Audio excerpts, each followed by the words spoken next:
Powered by the verse में घमासान हो रहा था। सास नंद और ससुर जी के बीच घर बड़ा था। हर बात साफ साफ सुनाई नहीं दे रही थी। नई नई शादी हुई थी, अतः उनके निकट जाकर पूरी बात सुनना अच्छा नहीं लग रहा था। मनुष्य स्वभाव से वंचित नहीं थी। कान उधर ही जा रहे थे। बीच बीच में आती कुछ आवाज से प्रतीत हो रहा था बात मेरे संदर्भ में है। एक दो बार मायका शब्द भी कानों में पड़ा। मन और भी डर गया। मैं रुआंसी होकर कमरे में आ गई। थोड़ी देर में मेरी ननद कमरे में आई और बोलने लगी, माँ की मत सुनो, उसको तो ऐसे ही रहता है।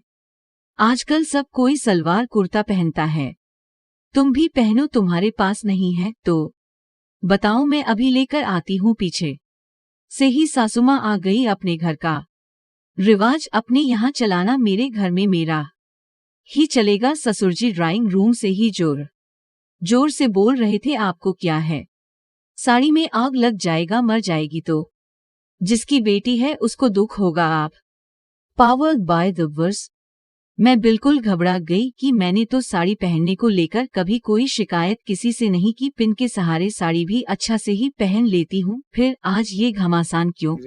धीरे धीरे सभी चुप हो गए। घर का माहौल शांत हुआ तो मेरे जान में जान आई, पर कमरे से बाहर निकलने की हिम्मत नहीं हो रही थी। लग रहा था सासू माँ सोचेंगी ये सब मेरी ही करतूत है। मैं कमरे में ही मैगजीन लेकर बैठ गई। थोड़ी देर में फिर माँ बेटी की आवाज कानों में आई। इस बार आवाज धीमी थी। अम्मा जी बोल रही थी, ये सच है कि मुझे पता था कि ये मायका में साड़ी क्या सलवार कुर्ता भी नहीं पहनती थी, हमेशा फ्रॉक स्कर्ट ही पहनती थी। इसके लिए तो साड़ी क्या और सलवार कुर्ता क्या सब कष्टदायक ही है। तो फिर तुम उसे सलवार कुर्ता क्यों नहीं पहनने दे रही हो? आजकल तो सभी पहनते हैं, दीदी बोल पड़ी। पावर्ड बाय द वर्स तुम लोग को न लगता है कि हम बेटी और बहू में अंतर करते हैं, पर ऐसा नहीं है। हम दोनों को एक नजर से देखते हैं, केवल समझाने का तरीका अलग अलग है। अम्मा जी की बातें सुन दीदी भी चुप हो गई और मेरे आंखों से प्यार की बरसात होने लगी।